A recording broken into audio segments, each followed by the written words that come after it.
Hey everyone, welcome back. Today we're diving into politics, high stakes, real drama, and decisions that shape our future. Let's break it down. Like, subscribe, and stick around. Imagine a wartime leader, clad not in the crisp suit of a statesman, but in the rugged garb of a soldier, storming into the Oval Office, hallowed ground of American power. On February 28, 2025, this wasn't a hypothetical scene, but a jarring reality.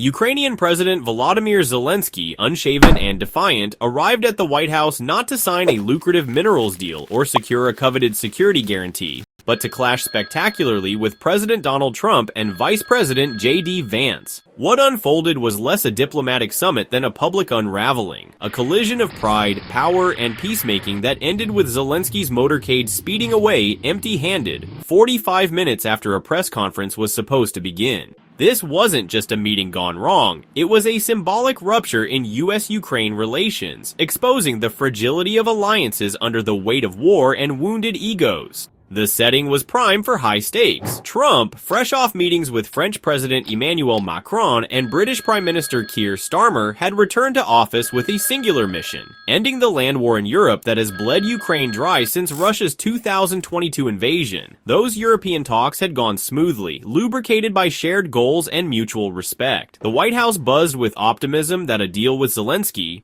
perhaps involving Ukraine's rare earth minerals, a tantalizing economic carrot, could inch the world closer to peace. Zelensky, however, arrived not as a supplicant but as a skeptic, his casual attire a silent rebuke to the pomp of diplomacy. The stage was set for a surprise that no one saw coming, a negotiation derailed not by policy but by personality.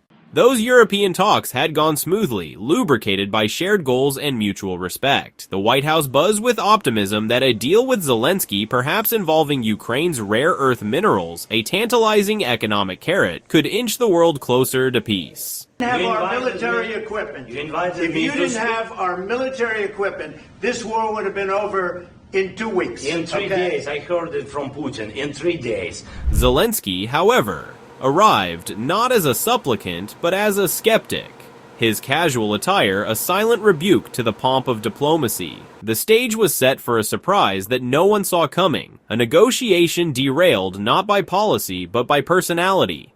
Zelensky, however, arrived not as a supplicant, but as a skeptic, his casual attire a silent rebuke to the pomp of diplomacy. The stage was set for a surprise that no one saw coming, a negotiation derailed not by policy, but by personality. The bombshell dropped early. Zelensky, rather than embracing Trump's overtures, challenged the very premise of negotiating with Vladimir Putin. With cameras rolling, he recounted a litany of broken promises, ceasefires violated, prisoners unexchanged, lives lost.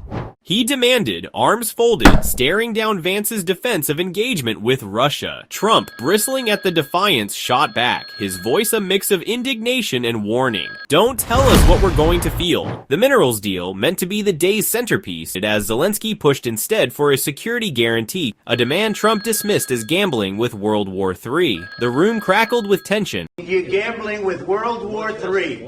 You're gambling with World War III. A far cry from the scripted triumph the White House had envisioned. Trump's strategy? It was all about leveraging power and influence. He believed that by showcasing strength, he could secure deals that others couldn't. But as we see, not every deal was destined to succeed. To understand this meltdown, we must dissect Trump's central obsession, peace through strength, not sentiment. Since reclaiming the presidency, he's framed himself as a deal maker unbound by the failures of Obama's hesitance or Biden's bluster. His meetings with Macron and Starmer showcase this approach. Pragmatic, forward-looking, unencumbered by past grudges. With Zelensky, Trump saw a chance to flex that muscle again, leveraging US aid, $350 billion and counting, to force a ceasefire. The expectation of gratitude, however, led to tense negotiations and, well, unexpected outcomes. I'm aligned with the world, he'd said earlier, distancing himself from Putin while insisting diplomacy required a softer touch than condemnation. Yet Zelensky's resistance exposed a flaw in this strategy. Peace can't be imposed on a partner who feels betrayed by history. Trump's push for gratitude revealed a deeper expectation that Ukraine's survival hinged on American goodwill, and that gratitude was the price of continued support. The development unfolded at breakneck speed. What began as a policy disagreement spiraled into a personal slugfest. Zelensky: You will feel it in the future. Zelensky's barb struck Trump as a lecture from a junior partner, igniting a retort that Ukraine was not in a really good position. Vance piled on, accusing Zelensky of ingratitude and dredging up an election year slight, a trip to Pennsylvania with Democratic Governor Josh Shapiro that Republicans had decried as meddling. The minerals deal, a potential lifeline for Ukraine's economy, became a casualty of this escalating feud. White House aides expecting a signing ceremony scrambled as the agenda imploded. By 1:45 in the afternoon, Zelensky was gone, lunch canceled, press conference scrapped, and Trump's Truth Social ablaze with a scathing post-mortem. Zelensky's exit from the Oval Office was marked by a sense of determination. As he walked out, the weight of the conversation lingered in the air. The world watched closely, anticipating the next move in this high-stakes political drama. The main conflict wasn't about minerals or even Putin, it was about respect. Trump and Vance saw Zelensky's defiance as a slap to America's face, a refusal to acknowledge the lifeline of javelins, cash, and diplomatic heft that had kept Ukraine afloat. Zelensky, battered by a decade of war, viewed their demands as tone-deaf to his nation's scars.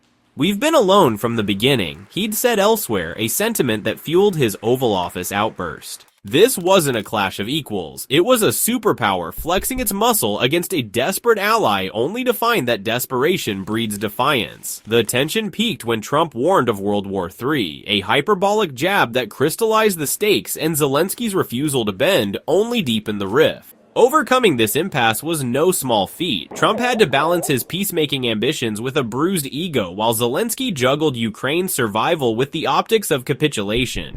The White House had banked on a public win. Signatures on a deal, smiles for the cameras. But Zelensky's gambit upended that script. Official. None of us expected him to act like that. Sources described a stunned West Wing, with one official admitting reasserting control. Trump's decision to eject Zelensky wasn't impulsive. It was a calculated move to reassert control, a signal to allies and adversaries alike that America wouldn't be dictated to. For Zelensky, the struggle was existential, pushing for guarantees amid a war that's drained his nation's blood and treasure, even if it meant burning bridges in Washington. Flashback to September 25th, 2019, when Trump and Zelensky met at the United Nations. The mood was lighter then, despite a looming impeachment scandal over a phone call where Trump pressed for dirt on Joe Biden. Zelensky, newly elected, played the grateful ally, thanking Trump for aid while navigating domestic pressures. Trump had beamed, touting their rapport. How had warmth turned to vitriol? The 2025 Zelensky was a different man, hardened by war and weary of promises, his casual attire a badge of that transformation. Trump too had evolved, his dealmaker persona now tinged with impatience. The contrast was stark, and the fallout felt all too real to aides watching history repeat as farce. Immediate consequences, the fallout, economic and security repercussions. The consequences were immediate and logical. No minerals deal meant no economic boost for Ukraine, already reeling from war's toll. No security guarantee left Kyiv vulnerable, a bitter pill after Zelensky's pleas. Trump's social media edict shifted the burden onto Ukraine, framing Zelensky as the obstacle. Allies like Poland, wary of Putin's shadow, took note America's patience had limits. The White House steps filled with gawkers as Zelensky's motorcade peeled out, a visual coda to a diplomatic disaster. The president asked Zelensky to leave, the bluntness underscoring a relationship in tatters. A tactical pivot, the belated thank you. Then came the unexpected step. Less than an hour later, en route to Fox News, Zelensky tweeted a belated thank you. Zelensky: "Thank you, America. Thank you for your support. Thank you, POTUS, Congress, and the American people. Omission and resilience." It was a lifeline, a nod to repair, but conspicuously omitted Vance, the man who'd sparred with him most fiercely. This wasn't groveling. It was a tactical pivot, a leader swallowing pride to keep America in the game. The move broke the narrative of total collapse, yet it felt hollow to some. A forced gesture after a public shaming, not the organic gratitude Trump craved. Leaders throughout history have often found themselves facing stronger powers. Churchill, Mandela, FDR, Reagan, all of them stood firm against overwhelming odds. Their resilience wasn't just a matter of choice. It was a necessity for survival. How did this apply elsewhere? Zelensky's defiance mirrored countless leaders facing stronger powers. Think Churchill railing against appeasement, or Mandela negotiating from a prison cell. The reactions weren't fake. They were born of survival. Trump's demand for thanks echoed past US presidents who tied aid to loyalty, FDR with Lend-Lease, Reagan with the Contras. Vance's Pennsylvania jab was a domestic play, a reminder that foreign policy bends to electoral grudges. The scene was raw and messy, much like an Oval Office showdown.